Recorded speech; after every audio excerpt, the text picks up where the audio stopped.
Hello বন্ধুরা, কেমন আছো তোমরা সবাই? আশা করি তোমরা সবাই খুব ভালো আছো, আমরাও খুব ভালো আছি। আমি জানি ব্লগগুলো ঠিকঠাকভাবে দেওয়া হচ্ছে না, অনেক দিন বাদে বাদে হয়ে যাচ্ছে। আমার কিছু করার নেই, জানো তো, চাইলেও আমি পারছি না। তার একমাত্র কারণ হচ্ছে আমাদের বাড়ির পাশে একটা বাড়িতে মার্বেল হচ্ছে, তো সারাদিন প্রচণ্ড আওয়াজ হচ্ছে। রাতেরবেলায় ভাবছি ভয়েস ওভারটা দেবো, কিন্তু সেটাও সম্ভব হচ্ছে না।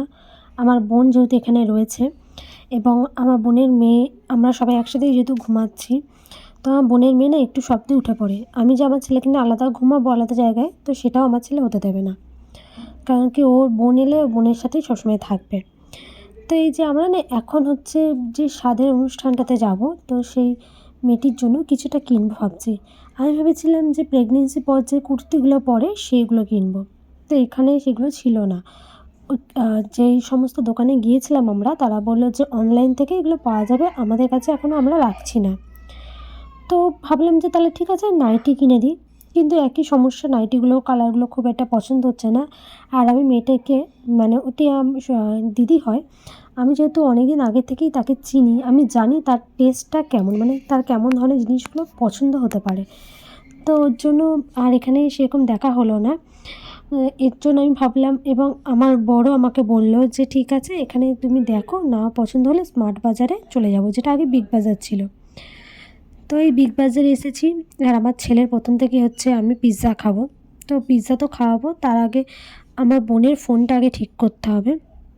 তো এই যে আর্কেটের ভিতরে এবার ঢুকবো, ঢুকে মোবাইলের দোকানে এলাম। তো সেখান থেকে যার কাছে আমরা সব কিছু করি, মোবাইলের স্ক্রিন পাল্টানো, গরিলা গ্লাস যেগুলো পাল্টানো, তো সে একটা দোকান আমাদের বলে দিল যে টুবাইতে তুমি ওখানে যাও, ওখান থেকে তুমি মোবাইলে যে আঠাটা সেটা লাগিয়ে নিতে পারবে। তো এই যে সেই দোকানটার সামনে এসে দাঁড়ালাম, এবং সেই যেই লোকটা ছিল তিনি লাগিয়ে দিলেন এবং গার্ডার লাগিয়ে দিলেন। বললেন যে 2 ঘন্টা না হলে গার্ডারগুলো না খোলা হয়। আসলে যে উপরের যে স্ক্রিনটা, সেটা না আঠাটা খুলে গেছিলো, মানে আমার ছেলে হয়তো খুলে দিয়েছিল। তো তারপর আমরা এই যে যাচ্ছি এখন পিৎজা খেতে, ডমিনোজের সামনে দিয়ে যাবো, আর আমার ছেলেকে এখান থেকে সরিয়ে নিয়ে যাওয়া একটা অসম্ভব ব্যাপার। তা আমার হাজব্যান্ড বললো যে ঠিক আছে বাড়িতে নিয়ে যাচ্ছি, ও কিছুতেই শুনবে না। তো এর জন্য বললো ঠিক আছে তাহলে এখানেই খেয়ে নাও। এই যে আমি বসে আছি আর আমার ছেলেও বসেছিল।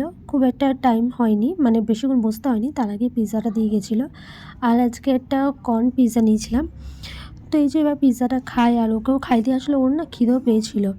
তো টুবাই বললো যে ঠিক আছে তাহলে তুমি খেয়ে নাও, আর বাড়িতে নিয়ে যেতে হবে না। আর ওরও যেহেতু ইচ্ছা ছিল না, তো তার জন্য পিৎজাটা আমরা খাচ্ছি। আর পিৎজাটা খুবই ভালো করেছিল। আমার সবসময় বলি যে আমার চিজ পিৎজা ভীষণ ভালো লাগে, একটু বেশি করে চিজ দিলেই যেন দারুণ লাগে খেতে। তো পিৎজা টিৎজা খেয়ে তারপরে মেন কাজটা করতে হবে, যে কাজটার জন্য এসেছিলাম, মানে ওই কালকে যে অনুষ্ঠানে যাব মেয়েটির জন্য কিছু কেনা, সেটাই কেনা হলো না। বাকি সব কিছু আমাদের খাওয়া দাওয়া একদম চলছে। আর এখানে দেখো ওর বদমাইশটা, ও যেই দেখলে, দেখো যেই দেখছে ও ভিডিও করছে, সেই দেখেছে ওর বদমাইশিটা আরও বেড়ে গেল। মানে ভিডিও করলে একদিকে ও যত অঙ্গি ভঙ্গির ভিতরে যত ট্যালেন্ট, সুপ্ত যে ট্যালেন্টগুলো ও ভিডিওর সামনে তুলে ধরার চেষ্টা করে। তো যাই হোক কাকা, আমি বলছিলাম যে দাও পিৎজাটা একটু গরম আছে, তো আমি খাইয়ে দিই। ও আমাকে দিল, কিছুক্ষণ পর কিন্তু আবার নিজে নিয়ে নিয়েছিল, বললো যে না মা আমি নিজেই খাবো। আর বেরিয়ে দেখো কি সুন্দর এখানে লেহেঙ্গাগুলো, আমার কিন্তু ভীষণই ভালো লাগছিলো। তো ওই সাইডে একটু লেহেঙ্গাগুলো দেখতে এত সুন্দর ছিল, আমি ভাবলাম একটু দেখেই আসি। তো যাই হোক আমরা ওখান থেকে এবার বেরিয়ে গেলাম, এবার যাবো স্মার্ট বাজারে। আগে ভেতর থেকেই যাওয়া যেত, এখন আর সেটা যাওয়া যাচ্ছে না, রাত হয়ে গেছে বলে যেতে দিচ্ছে না কি না সেটা বলতে পারবো না, কিন্তু সামনের দিক দিয়ে যাচ্ছি। এর আগের বার আমরা ওই আর্কেটের ভেতর দিয়েই ঢুকে গেছিলাম। আর এখানে এসে তো আমি এখানে 3বারের মতো এলাম, মানে স্মার্ট বাজারে যতবার এসেছি, আর্কেটে গিয়েছি, আর্কেট থেকে আবার চলে গিয়েছি, মানে স্মার্ট বাজারে ঢোকা হয়নি সেরকমভাবে একটা। অনেক দিন আগে একবার ঢুকেছিলাম, তো তখন কিছু কিনেছিলাম, আর একবার বাইরে থেকেই ঢুকেই আবার বেরিয়ে চলে এসেছিলাম। কিন্তু এবার দেখছি অনেক কালেকশান আছে, অনেক কিছু আছে, মানে ভীষণই ভালো লাগছিলো এখানে। এখানে আমাদের মেন দরকার ছিল ওর জন্য কিছু একটা কেনা, সেই সব না কিনে আমি এটা ওটা দেখছি। আমার হাজব্যান্ডের কথা হচ্ছে তুমি যেই কাজের জন্য এসছো সেই কাজটা আগে করে তারপরে বাকি কাজ করবে। কিন্তু এত সুন্দর সুন্দর জিনিস রয়েছে, এত খাবার রয়েছে, সেগুলো ছেড়ে যাইও বা কী করে, তাই না? তো যাই হোক ওর জন্য কিছু একটা কেনা হয়েছে, কী কেনা হয়েছে আমি তোমাদের দেখাচ্ছি। আর এদিকে সব চলছে ছেলের জন্য কেনাকাটি, মানে খাবার দাবার। ভেবেছিলাম যে মোড়ে গিয়ে বা বিশালে যেতে হবে কিছু কেনবার জন্য, কিন্তু দেখলাম এখানে সব কিছু পেয়ে যাচ্ছি, আর যেতে হবে না। এখান থেকে যেটুকু দরকার সেটুকু কিনে এই যে এবার আমরা বেরিয়ে যাচ্ছি। তো তারপর আবার অনেকক্ষণ সময় লেগে গেল, দিয়ে পেয়ে গেছিলো খিদে। আর আমার ছেলে অনেক দিন ধরে আমাকে বলছে, এবং আমার ছেলে আমাকে বলেছে, আমি আবার আমার হাজব্যান্ডকে বলেছিলাম অনেক দিন আগে যে শিক কাবাব খাবো। সেটা আমি বন্ধুদের সাথে বেরিয়ে, বান্ধবীদের সাথে বেরিয়ে খেয়েছিলাম, কিন্তু ওর সেটা মাথায় ছিল যে আমি বলেছিলাম যে শিক কাবাব খাবো, এবং সেটা শুনে আমার ছেলেও বলেছিল যে মা আমি খাবো একদিন শিক কাবাব।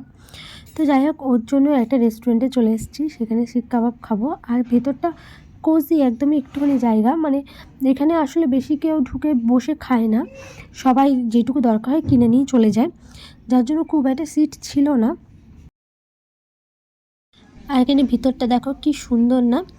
আর যার এই রেস্টুরেন্টটা তার কিন্তু রয়্যাল এনফিল্ড চালানোর ভীষণ শখ, মানে দুটো গাড়ি আছে, বুলেট। আর আমার হাজব্যান্ডের যেহেতু বন্ধু, একসাথে ক্যাটারিংয়ের, ওনারও ক্যাটারিংয়ের ব্যবসা আছে, তো উনি, আমার হাজব্যান্ডই বলছিল ওনার ব্যাপারে। আর আমার বাবাও এনাকে চেনে, মানে যে ওনার এই রেস্টুরেন্টে। তো কথা বলতে বলতে দেখো শিক কাবাবটা দিয়ে গেছে, আর শিক কাবাবের যে সাইজটা ছিল খুব ভালো ছিল, খেতেও কিন্তু খুব সুন্দর হয়েছিল।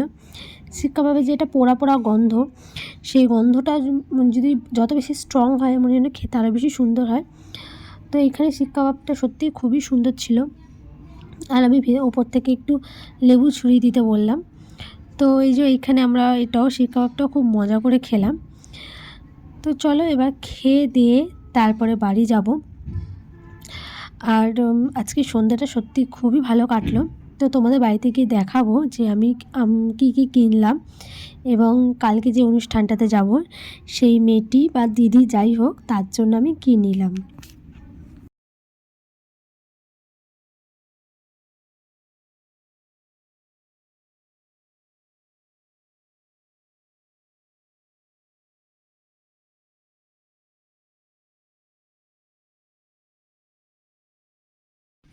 এই যে আমরা বাড়ি চলে এসেছি, আর প্রথমেই দেখাচ্ছে আমার ছেলের জন্য কী নিয়েছি। আমার ছেলের জন্য এই মূলটা নিয়েছি, ক্লে দিয়ে বিভিন্ন ধরনের যে ডিজাইন বানানো যায় সেরকম একটা নিয়েছি। আমার ছেলেকে যেহেতু একটু বিজি রাখার জন্য কয়েকদিন এটা নিয়ে ও পড়ে থাকবে। তো এটা এর আগেও ছোটোবেলায় আমি একবার কিনে দিয়েছিলাম, তখন বেকার বেকার নষ্ট হয়েছিল, কিছু করতে পারতো না। তো এখন আশা করি ও কিছু না কিছু ঠিক করবে। আর এই যে এখানেই নিয়েছি এই যে এই বিছানার চাদরটা, এটা নিলাম ওর জন্য। কী নেবো বুঝে উঠতে পারছিলাম না, দিয়ে দেখলাম এটা বেশ খুবই সুন্দর লাগছিলো, যার জন্য এটা নিয়েছি। আর আমার হাজব্যান্ডের জন্য এই যে একটা হরলিক্স নেওয়া ছিল, সেটা নিয়েছি, প্রোটিন প্লাস যেটা। আর এখানে না মুসলিটাতে বেশ ভালো অফার দিয়েছিলো, 50% অফ ছিল, তো সেটা নিলাম। এই কোম্পানিটা খাওয়ানো হয়নি আমার, যে কেলগসের যে কোম্পানিটা ছিল। আর ওই লস্যি টস্যি ওইসবই নিয়েছিলাম, লস্যি, তারপরে কটা কেক, বিস্কুট, আর একটা দোকান থেকে না দেখো এই কটা জিনিস নিয়েছিলাম বাবুর খাওয়ার জন্য।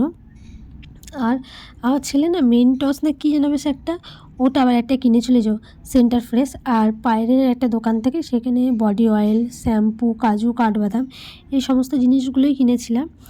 তো এইভাবেই আমাদের আজকে সন্ধ্যাবেলাটা কাটলো। কেমন লাগলো ব্লগটা অবশ্যই জানিও। যদি ব্লগটা ভালো লেগে থাকে প্লিজ এটা লাইক করে দিও, চ্যানেলটা সাবস্ক্রাইব করে নিও।